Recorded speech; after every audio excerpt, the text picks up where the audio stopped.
Welcome into this week's Liberty Flames women's basketball show. Matter of fact, it's the first Liberty Flames women's basketball show of the 2024-2025 season. We've got head coach Carey Green with us. Coach, welcome onto the show. Thank you, Jamie. Glad to be here. Does it seem like it was just 20 minutes ago that we were sitting in Huntsville, Alabama, digesting the end of a season, and here it is time to play basketball again? Well, I think there's some residue from a loss in a championship game, so we have some unfinished business that we'd like to take care of, get to that championship game and have a different outcome, but there's a lot of basketball between now and then, and that would be a great opportunity for us. That's where our goals are. Well, we're going to go down the roster because you've got a lot of new faces there, and then we'll take a little bit of a preview of the schedule as well. But before we get into the nuts and bolts of the roster, you have a unique situation that is really not normal anymore in college sports, and I mean at any level. You look at football teams and they'll say half the roster's new, and you're talking about 50, 60 guys at some of these Division I FBS programs. Even in women's basketball, you see so many transfers, so much movement. You really didn't have a ton of movement this offseason. You had the seniors that graduated, of course. You did have one transfer that went out. But for the most part, the core nucleus of last year's team came back, and you've got some new good pieces that kind of put in there as well. Does that say a lot about the culture of Liberty and Liberty women's basketball that you were able to retain as much as you were? Jamie, I think you've hit the nail on the head. We work hard on the culture, but that's sort of a buzzword everybody uses. But our team has really bought into that, and we have great leadership, and that leadership has been going on for the last several years. So you look back at the Jordan Bailey and the Maya Berkman, and all of those girls have built a foundation, and yet every year is a different year. You have to continue to work on that, and currently our leadership right now is an older, more mature, experienced leadership like Bella and Jordan Hodges and Emma Hass. Those are the foundation or the cornerstones of continuing this culture. And we're very blessed that those girls want to continue to be here, and they're hungry for a championship, and they're just a blessing to work with. I mean, those young ladies that we have on our team now are really high character, and we're blessed to have them come back and the leadership they brought. And my coaching staff works with that. Katie and Andy work diligently trying to build that culture with the support, really, of a shepherd. We have our shepherds here. Aaron is really involved with them, and we're really blessed. It's a complete program. It's not just basketball. It's not just academics, but those are huge. But Luke 2:52 says Jesus grew in stature. That'll be the strength training. And he grew in knowledge. That's academics. And he grew in favor with God and man. So it's not only a growth spiritually with God, but also taking that love and put it out in the community as we build champions for Christ and impact the world for Christ. With the changing landscape, how big of an adjustment has that been for you? Because everybody's used to recruiting. You've recruited the world, and we'll see that when we look at the roster here. I mean, I'm sure your travel miles is unbelievable how many frequent flyer miles you have from recruiting. But now you have to recruit your own team year in and year out because of the transfer portal. Oh, and it's just, we see Tony Bennett, he kind of got out of the game because of having to deal with that sort of thing. And there's two different approaches. You've got some schools that you've got a roster that's 90% transfers. We saw that at FGCU. They almost were completely made up of transfers. And then you've got programs like yours that you like to grow the talent. Dabo Sweeney does the same thing at Clemson and has had a lot of success doing that. Yeah, the landscape's changed, and progress is impossible without change. And now we like what we're doing, and that's investing in young people. And it takes time. Sometimes they're not willing to wait and that having the transfer portal with no penalties now, they just jump and or take their money and run and look for more. That hurts everyone. At the end of the day, our student athletes are going to be hurt because of what their experience is not reality in the real world. When they get their degree and walk out there, they're not going to get somebody just give them opportunities to make easy money.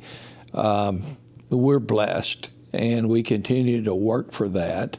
And the landscape's changed, and we have to think and change. And unfortunately, in my opinion, and a lot of the coaches, it's not for the good. It's the barn door is open on both ends, and it's crazy. It takes high character kids to understand their growth is in a process, and they have to stay in the process. And we're blessed because our niche is different, and we're proud that it's different. And we just try to keep our eyes focused in the right direction. One other thing that's kind of come up as a topic, and you may know more than me, maybe it's official, it's final, it's 100% going to happen, but the talk of moving the season earlier and having the start date be a little bit earlier, maybe even into October. Are you for that? Well, there's been other things that are more important than that, Jamie. I've not wasted any of my time and energy even thinking about that. It continues to change, and we have to change along with it. No, I like the traditional seasons, and it's interesting how far and where this will go. But I'm sure there's good arguments behind it. But I'm a traditionalist, and I'm not going to spend a lot of time until I have to deal with it. It's funny, we go back far enough that I remember when I was in college, season started at Thanksgiving. Usually, if you had a Thanksgiving tournament, that was your first ball games of the year, and now it's you're usually navigating Election Day with your first game of the season. Matter of fact, you're playing the day before Election Day, right? As a lot of teams are across the country. So, well, it'd be interesting to kind of see how that goes. I'm sure as we go further down the road, we'll talk more about that. Yep. What are some other things? But what we'll do is we'll just shoot the breeze here for a couple minutes, and then we'll get into the nuts and bolts and the cogs of your team and the schedule and all that coming up this season. But what are some other things that have been on your radar since the last time we talked? Personal or professional? Just working with the development of a well-balanced team, a team that has some youth, which brings a lot of energy. Sometimes it's going the wrong direction, but I'm excited that the new pieces to our program have really been perfect fits. We've had local talent, international talent, and some seasoned talent that's come in. Just trying to get to know them and develop relationships. And this particular team is really, really, really close. And I think that's going to be a strength. And also the depth on the team. Just as they come in, and we had everyone here this summer, we had Claudia because of the school back at home and both parents involved in education, and a sister, she decided to stay here early. Early summer, late. She didn't even go home. So she worked out for 5 weeks, basically in a 101 situation. So her personal improvement was pretty demanding for her. And it just started like that. And as I alluded to earlier, too, having a shepherd here working with our players, that just helped us, along with some team building. We went up to the outpost and did low rope course and high rope course, and that's part of just knowing each other and sharing things and just being transparent and growing closer together. And those are the things we do. Also, we work on life skills. Some of the favorite things is the defensive I don't know what you call it, protection, that we have police come in and teach the girls how to fight. Sometimes we self-defense type stuff. stuff. Yeah, self-defense, and we do some financial advising, and also how to change the tire on your car in case you have a flat tire. I know that may be old school, but sometimes the cell phone dies. Sometimes the battery needs jumped off. Little things like that I think is good for them to know, and that way when an emergency comes up that they're not just taken advantage of. They know how to change the tire and check the oil and things like that. So those are life skills. We're blessed, and we're no more than just a basketball program. I know there's some NFL and NBA guys that wish they would have had a financial training course before they got that first contract that they spent before they got home that night. What about off the court? Have you had any trips down to East Tennessee? I'm sure the grandkids have been in there somewhere. Yeah, now we got grandkids in South Carolina and some in Maine. I've got a son-in-law took a job at the University of Maine as an athletic director up there.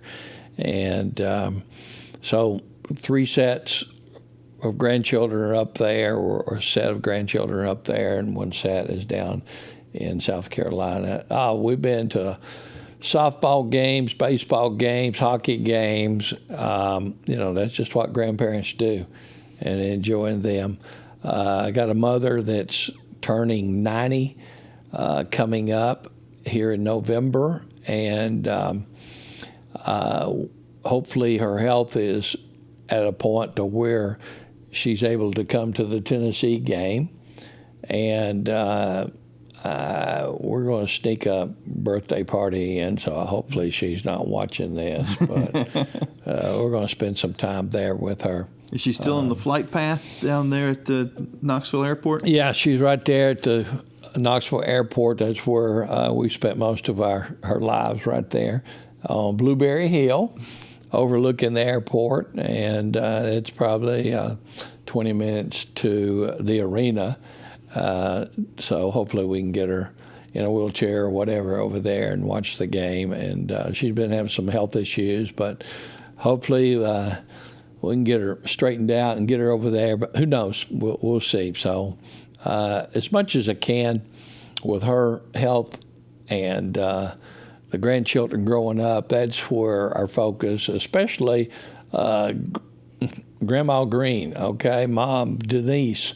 Her interest is there more and more, and of course they call her up. They want her to come in and babysits and things like that. And our trip to around Thanksgiving, she's going to go to Maine and do Thanksgiving up there, and leaving me out to stop by Hardee's or someplace to get a biscuit. But I think we can find something good out in Phoenix. We'll find out. In fact, we're already working on that.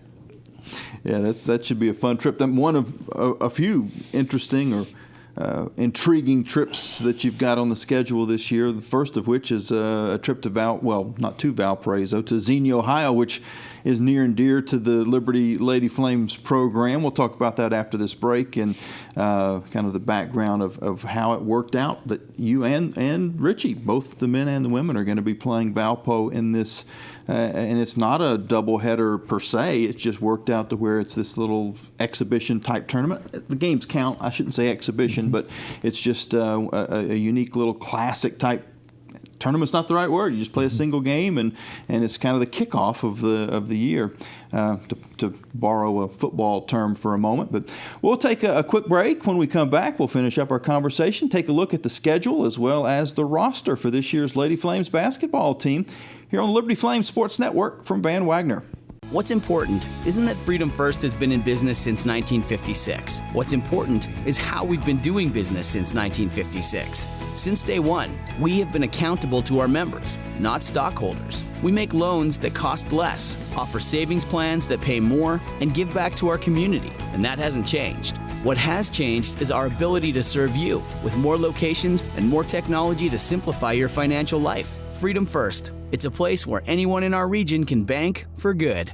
It's Lynchburg Nissan's Rocktober Sell Down. Save over $7,500 off MSRP on select remaining 2024 models, or get 0% financing on 5 popular models in stock. Plus, right now, trade in your car and get up to 130% of fair KBB value. You heard right. Massive discounts, 0% financing, and huge trade-in offers all month long. Only at Lynchburg Nissan, home of the million-mile warranty. Visit us today or shop anytime at lynchburgnissan.com.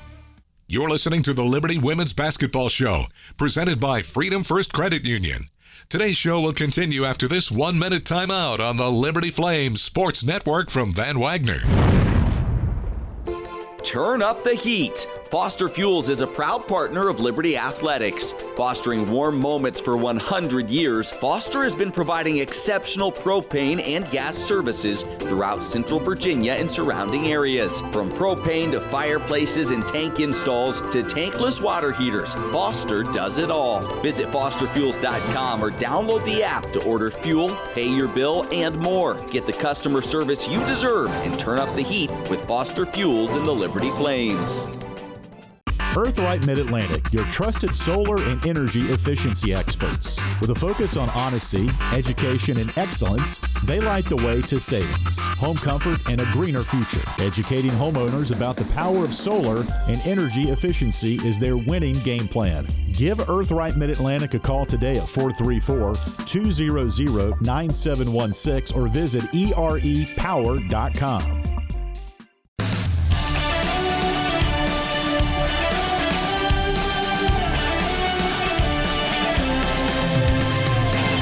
Welcome back into this week's Liberty Flames Women's Basketball Show. I'm here with head coach Carey Green.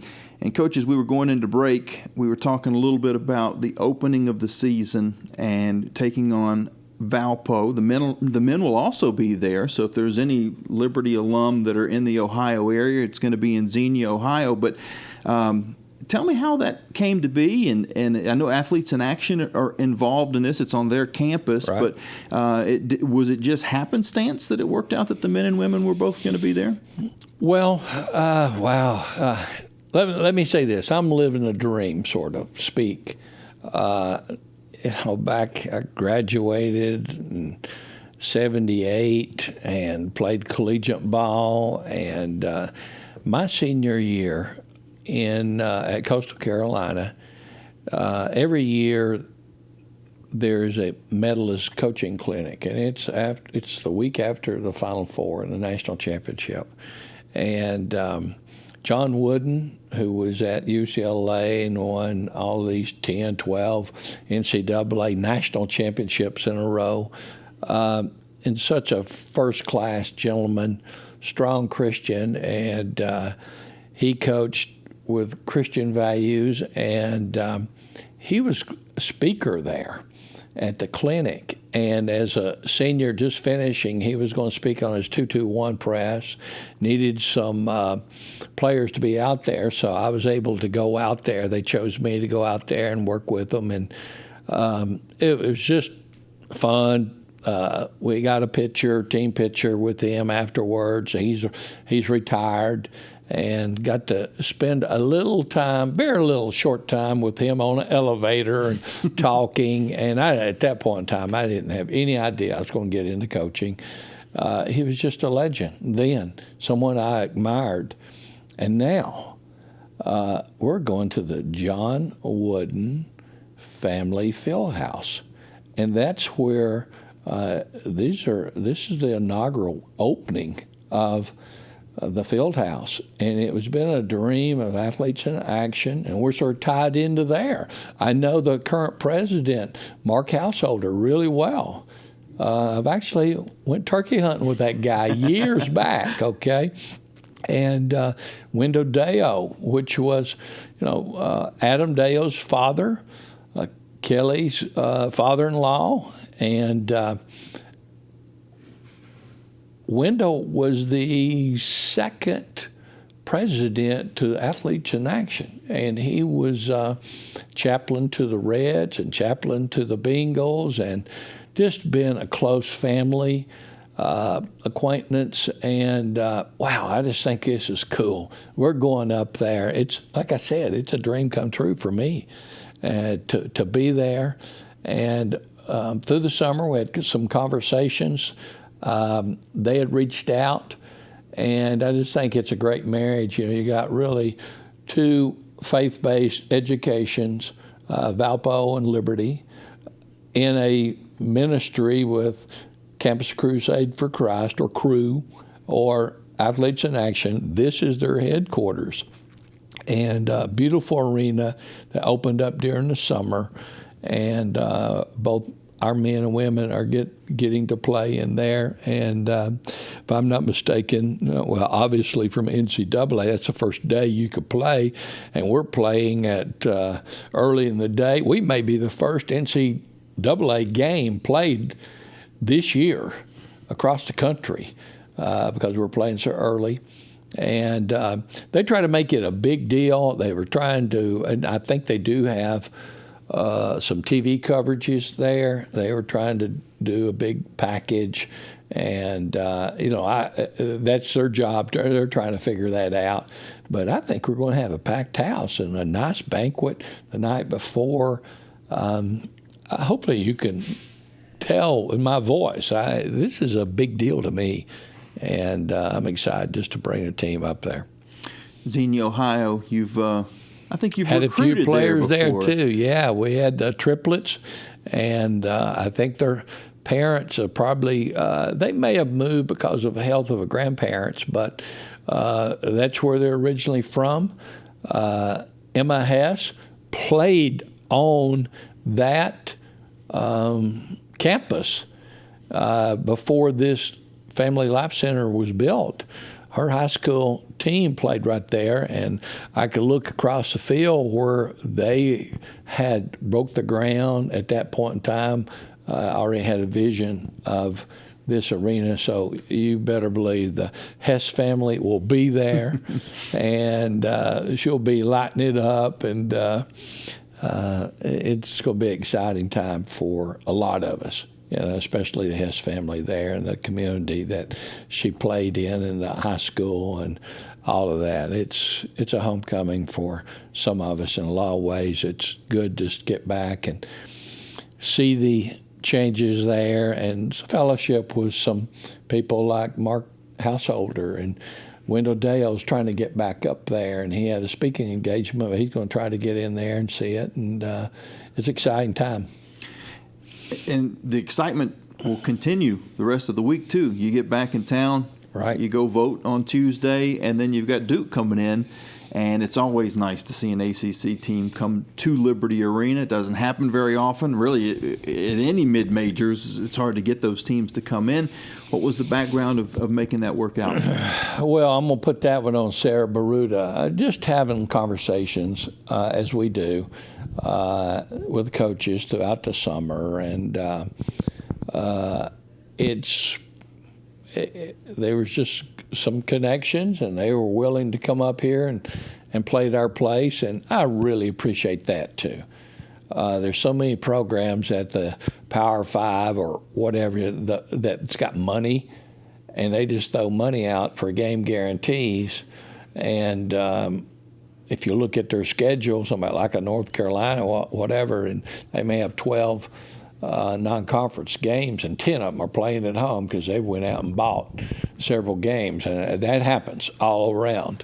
And for Duke, they obviously believe that they can win on the road. They don't have to do that, and just showing respect to us.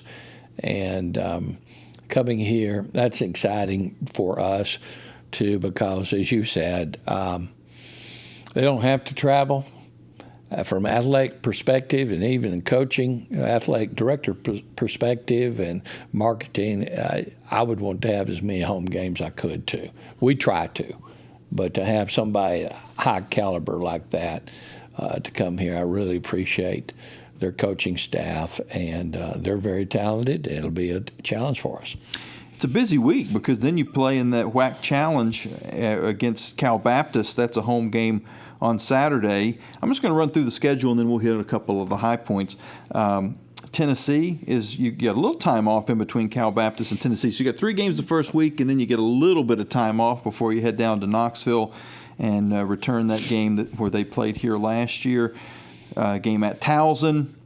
And then the other end of the WAC challenge is a game over in Phoenix, Arizona against Grand Canyon. And we will definitely come back and touch on that one because that's kind of Liberty West. It's sort of a unique rivalry that's starting to build up, even though it's 2,000 miles away. Christopher Newport is a game at the end of November, a home game. Another home game at the 7th of December against North Carolina A&T. A game at home on the 11th of December against Randolph.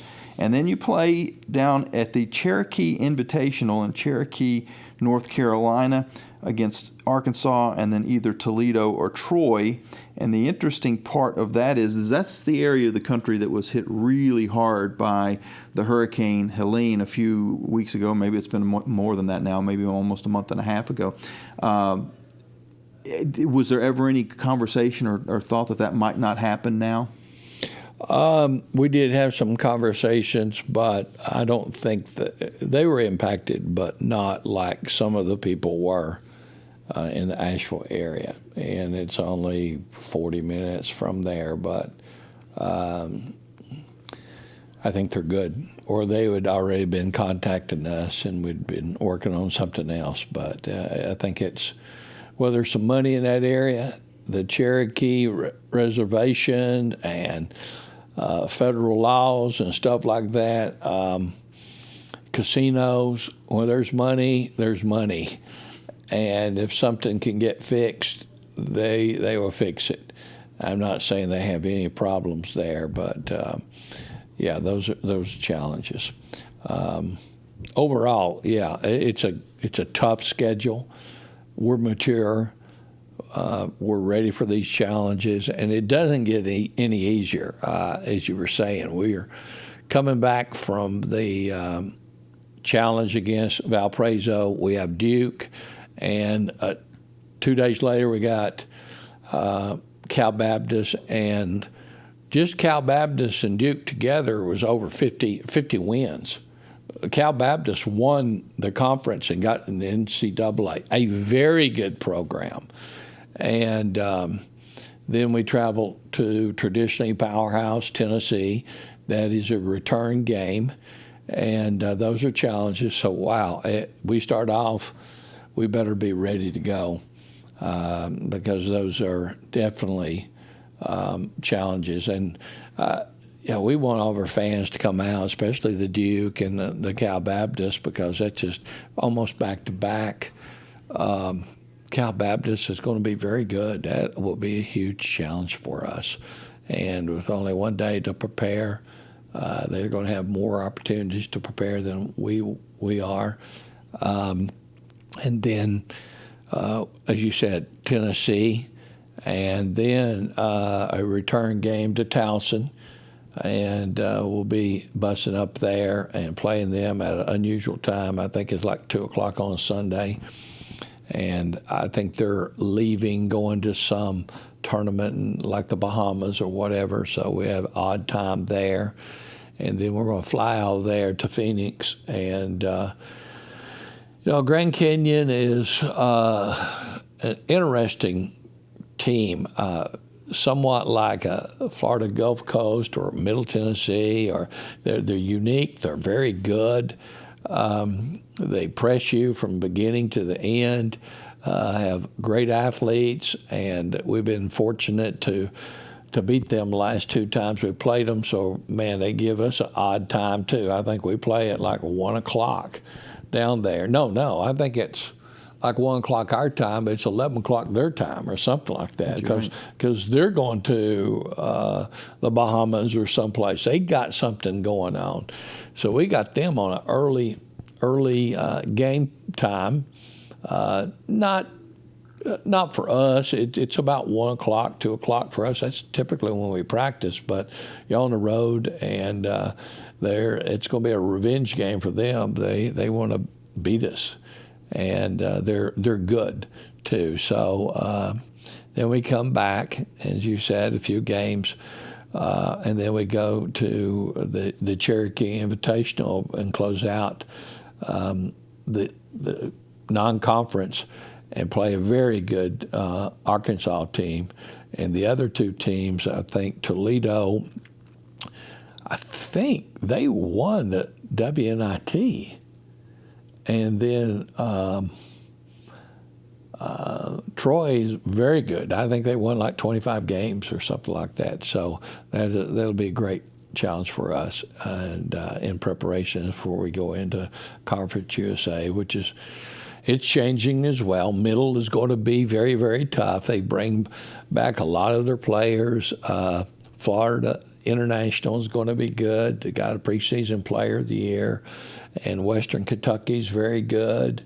And, of course, you have the tradition of Louisiana Tech, a national champion, and adding Kennesaw State to the mix now. And Delaware State is coming in the following year. But, it changes. And we've been through a lot of changes just in the last 4 or 5 years, Jamie, from Big South to Atlantic Sun to now Conference USA. We have to be progressive with these moves and manage the moves and yet stay true to our mission statement, making champions for Christ, or working with the spiritual growth and academic growth of our young players. And in a summary, I love coaching and just seeing the changes of lives that these young women come in and their lives change. That's so exciting. And to see them grow in character, and most of all for their vision and their focus on life or on eternal things. That's what it's all about as we win some ball games for His glory. You've got some new faces on the roster this year, and some very familiar faces that have been here. It seems like as long as you have, not quite, but yeah. Let's start off at the point guard position, because that's your quarterback, and you've got a good one coming back. Yeah, we have good depth all across the team, and with one walk-on, so we got 16. Jordan Hodges, who is experienced from last year, we're counting on her. I think she's going to surprise people. As the conference looks at, they're always looking at other people and not Jordan. I think Jordan is going to be so solid. And we have a fifth-year transfer coming in, Anna Badoza, and wow, they go at each other every single day. And she's experienced, a year older. She was, like I said, a fifth year, and she, in her conference, was like all conference and player of the year, defensive player of the year. Certainly a great backup if she don't work into the starting lineup, either at a two guard or at a one. And then we have Claudia, who I mentioned that had started training during the summer earlier than everybody else at the point guard. And then at the two guard, we got freshman player of the year, Asia. She's coming back, and she's still lighting it up. And then we have a incoming freshman, or current freshman now, Avery Mills, from a state champion Liberty Christian Academy, and she's doing a great job. She's getting stronger, so that's our backup there at that position.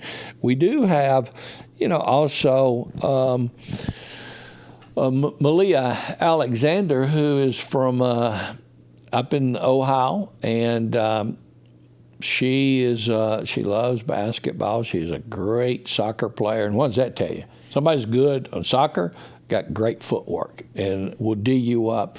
She's playing the two guard. A lot of people may know her uncle, Sean Alexander, Super Bowl guy. Pretty good. And she's a great athlete. And then we move to the three guard, and that's Emma Hess, who's been out there for 2 to 3 years.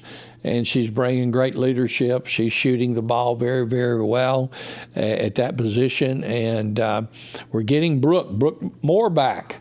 And hopefully it's day by day. She's getting stronger. She's not totally released until actually in January, but we're doing light days, heavy days with her, and she's getting more and more practice time, and she's a great backup there at the 3 position. And then we have unknown Emma. We call her Emma Soltis, and we call her Ice because we got like 3 Emmas and 14 Emilys and things like that. So Emma Hess is red. Emma Soltis is Ice because she's from Iceland. She's coming off of a serious ACL knee injury, and she was rehabbing all last year. So she's out there with her first year. Basically, she's a freshman that still has a knee brace on, and that's going to hinder her a little bit. But the future, I mean, she's a shooter, too. The future looks good for her. There's just some growth, and I feel like next year she'll take that knee brace off, and it's going to be even another step up in her game. And so people are going to be introduced to Emma this year. Then at the 4 position, we have a strong battle between Elizabeth and Ping. Ping is back. She's toting a knee brace as well, but she does a great job shooting the ball, and most recently has done a great job rebounding just in practices. Now we'll see if that carries over to a game, but either one of those can start. Elizabeth is, she has the experience on Ping, and so it's close. Elizabeth probably will start, but they're going to be sharing time. And they both played on their national teams, and they got some international experience. And then also at that same 4 position, we got a freshman, Effie from Canada. So Emily Howard at the 5 positions from Canada. That's her Canadian buddy. Effie's going to be really good. She's a lefty, and she played on her national team, and they went all the way to the finals in the junior group, and they played against the USA team. Of course, they got beat by the USA team, but Effie is going to be really good, and she is already you talk about strength and power. Effie and Emmy Stout, I'll talk a little bit about her at the 5. She's another LCA state champion. Those 2 are doing the best in the weight room and conditioning up and things like that. Those 2 are going to be very impactful in our future success of our program. Then you look at the 5 position, and I've sort of alluded there a little bit. We have Emily Howard, who has really been pushing Bella, and she's coming into her, it's not her 5th year, but she redshirted her freshman year. So now her maturity is really one that's really pushing Bella now. And Emily will have another year. And Bella's just the old fox, and she's had the playing time, and she's a dominating, impactful post player inside. And she's had good spring, good summer, and she's having a good fall. And I would like to think, and it does from my coaching perspective, we like to start from the inside and move out, and she's definitely one that can be a center of attention right there with all these shooters around and open up her being able to go one-on-one. So we've got good balance, a good depth, and you can understand why to be excited with it. We have some fresh new energy with some seasoned veterans there and great leadership. Tell me about having a player like Caroline Carey on your roster as well, because of the energy she brings. She doesn't get a ton of playing time, but you wouldn't know it because she's always the first one out on the court when there's a timeout, encouraging her teammates, patting them on the back, and I don't know if I've ever seen her where she doesn't have a smile on her face. Yeah, and I apologize. I skipped her, but it was just I'm trying to memorize 16 people, and I see them every day. It was not intentional. She is pushing. There's things that she does better than Bella and Emily Howard and also Emmy. But her personality is, she's not a stranger. From the first time you meet her, she is not a stranger. And she is probably the biggest cheerleader on the team.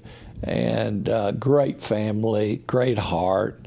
And she's one of our anchors in our culture. And she plays that 5 position as well. And is really probably have the best shooting touch of all of the post players. And you got some 3-point shooters we found out last year in those 5s. Yeah, well, again, let's keep it in their role, okay? Don't get over in the grass with them. But Caroline does an excellent job, and we're really pleased, and she's toting a knee brace as well. And she's got some issues with that, and it doesn't look for her own health and safety that thing will come off. There's just some looseness and laxivity in there, and we'll see. But we're certainly glad we have her. And in fact, we have 3 PKs on the team. And she's Preacher's kid, and Bella's Preacher's kid, and we just got and Avery Mills, Preacher's kid. They're high character kids. Now, I want to qualify high character because both of us know Preacher's kid could be the worst kid on the team, mean, but we've had Jordan Bailey, who just left, who is a great leader, and we've been blessed with those like-spirited sisters in Christ that helps us. Well, Coach, this time of year, it's always, the transition. Football's still going on. All the fall sports are still going on. It takes a little while to get your brain. For me, I know you've been dealing basketball year-round, but it takes a little while. But after our conversation today, I'm pretty fired up about this game coming up on the road in Xenia against Valparaiso, but then the fans need to be fired up about Duke coming to town on Thursday. That's a huge game. Get your tickets, libertyflames.com. I think you've sold us on this is going to be an exciting team and a heck of a lot of potential as well. Yeah, we're excited to be opening up against Valpo. As I alluded to earlier, it's a sort of a dream. We're at John Wooden's family field house and playing against a great opponent. And then we come home. Now, we want Flames Nation to be there on the 7th at 7 o'clock. It's on a Thursday night against Duke, and then come right back out on Saturday at 7 o'clock against a very good Cal Baptist team. And we need your fan support throughout the season. And I think you'll be very pleased with the efforts that these young ladies will play with to honor God. And we definitely need your prayers, your support, and go Flames.